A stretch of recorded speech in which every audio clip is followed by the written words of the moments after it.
ওয়া রাহমাতুল্লাহি ওয়া বারাকাতুহু।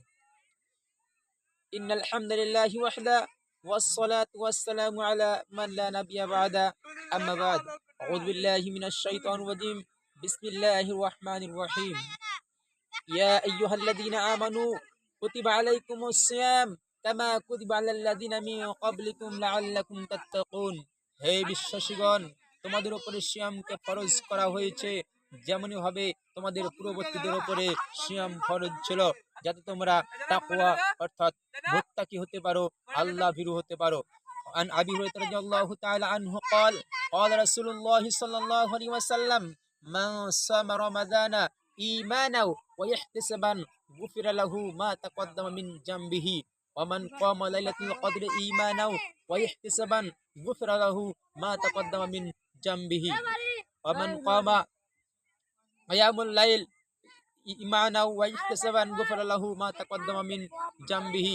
সম্মানিত উপস্থিতি, রাসূলুল্লাহ সাল্লাল্লাহু আলাইহি সাল্লাম বলছেন, মান সামা রমাদানে ঈমানাও ওয়া ইহতিসাবান গুফরা লাহু মা তাকদ্দামা মিন জামবিহি। যে ব্যক্তি ঈমানের সাথে এবং সওয়াবের আশায় রমাদানের সিয়াম পালন করবে, আল্লাহ রাব্বুল আলামিন তার জীবনের সমস্ত গুনাহ খাতাকে মাফ করে দিবেন। অন্যত্র বলা হচ্ছে, ওমান কামা লাইলাতুল কদরি ঈমানাও ওয়া ইহতিসাবান গুফরা লাহু মা তাকদ্দামা মিন জামবিহি। যে ব্যক্তি ঈমানের সাথে এবং সওয়াবের আশায় সওয়াবের আশায় কি করবে, লাইলাতুল কদরের ইবাদত কাটিয়ে দিবে, আল্লাহ রাব্বুল আলামিন তার জীবনের সমস্ত গুনাহ খাতাকে মাফ করে দিবেন। অন্যতে বলা হচ্ছে, যে ব্যক্তি ঈমানের সাথে এবং সওয়াবের আশায় তারাবির সালাত আদায় করবে, আল্লাহ তার জীবনের সমস্ত গুনাহ খাতাকে মাফ করে দিবেন। সম্মানিত উপস্থিতি, আপনারা নিশ্চয় অবগত রয়েছেন যে আল্লাহ রাব্বুল আলামিন এই আমাদের সামনে থেকে, আমাদের মাঝ থেকে যে মাসটি বিদায় নিয়ে চলে গেছে, সেইটি হচ্ছে রমাদানুল মুবারকুল মাস। এই রমাদান মাস ছিল একটি ট্রেনিং এর মাস, একটি প্রশিক্ষণের মাস। এই রমাদান মাসকে আমরা যদি সঠিকভাবে কাজে লাগাতে না পারি, তাহলে আমাদের মাঝে রমজান আসুক না কেন, আমাদের আমাদের যে শিক্ষা রয়েছে, আমরা যদি সেই শিক্ষা অর্জন করতে না পারি, তাহলে প্রত্যেক রমাদান আসবে যাবে, এই রমাদান আসবে যাবে ঠিকই, কিন্তু আমরা এই থেকে কোনো উপকার পাবো না। আল্লাহ সুবহানাহু ওয়া তাআলা বলছেন, আস-সাওমু লি ওয়া আনা আজজি বিহি। হাদিসে কুদসিতে আল্লাহ বলছেন, আস-সাওমু লি ওয়া আনা আজজি বিহি। সিয়াম আমার জন্য, এর প্রতিদান আমি নিজেই প্রদান করব। সম্মানিত উপস্থিতি, রাসূলুল্লাহ সাল্লাল্লাহু আলাইহি সাল্লাম বলছেন, কুরআন এবং সিয়াম বান্দার জন্য সুপারিশ করবে। কুরআন বলবে, হে আল্লাহ, আমি তাকে রাত্রে জাগিয়ে রেখেছি, সে আমাকে রাত জেগে কোরআন তেলাওয়াত করেছে, কোরআন বুঝেছে, সুতরাং তার ব্যাপারে আমার সুপারিশ কবুল করো। আল্লাহ সুবহানাহু ওয়া তাআলা বান্দার সুপারিশ কবুল, কোরআনের সুপারিশ আল্লাহ কবুল করবেন।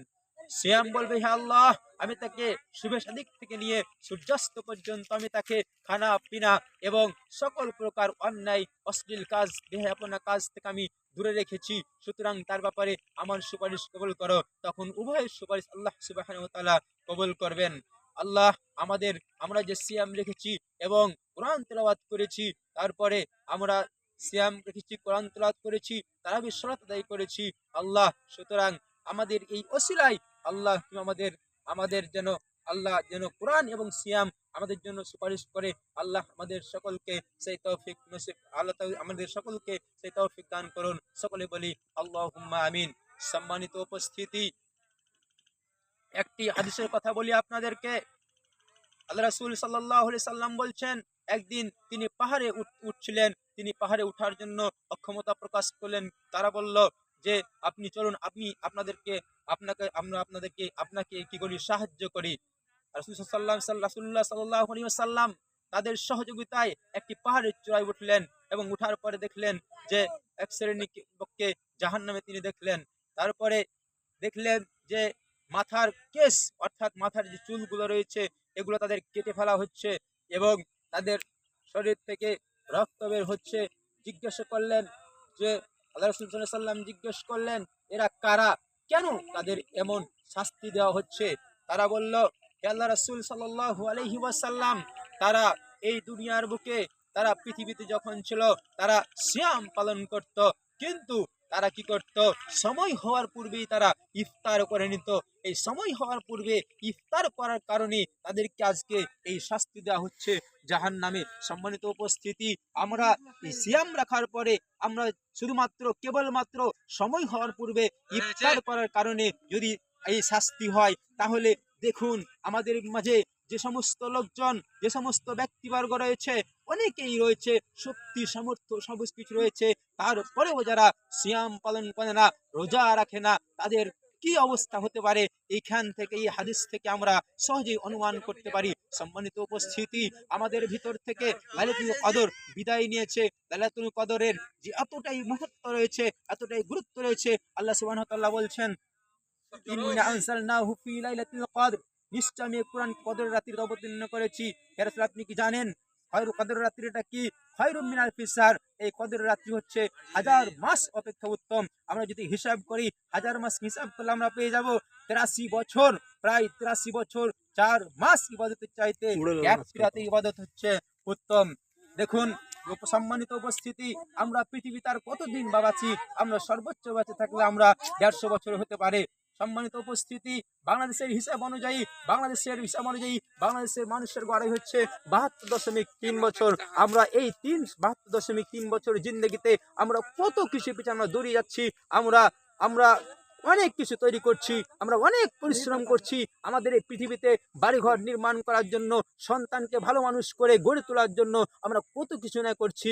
কিন্তু আল্লাহ সুবহানাহু ওয়া তাআলা বলছেন, যেই ব্যক্তি এই কদর রাত্রি ইবাদত করবে, এই কদর রাত্রিতে ইবাদত করবে, এই একদিন এক রাতের ইবাদতের সমান সওয়াব হবে প্রায় 83 বছর 4 মাস ইবাদত করলে যে সওয়াব পেত। আল্লাহ সুবহানাহু ওয়া তাআলা তার আমল নামায় কি করবেন, 83 বছর 4 মাস ইবাদত করলে সওয়াব পেত, সে কদর রাত্রিতে ইবাদতের কারণে সেই সওয়াব সে লাভ করবে। সম্মানিত উপস্থিতি, আমরা দেখুন আমরা কত কষ্ট করে সিয়াম পালন করলাম, কিন্তু সিয়াম রাখার পরেও আমরা যদি সুদ খাই, আমরা যদি ঘুষ খাই, আমরা যদি খাদ্যে ভেজাল দিই, তাহলে বলুন আমাদের সিয়াম আল্লাহ রাসূলুল্লাহ সাল্লাল্লাহু আলাইহি ওয়াসাল্লাম বলছেন, এই সিয়াম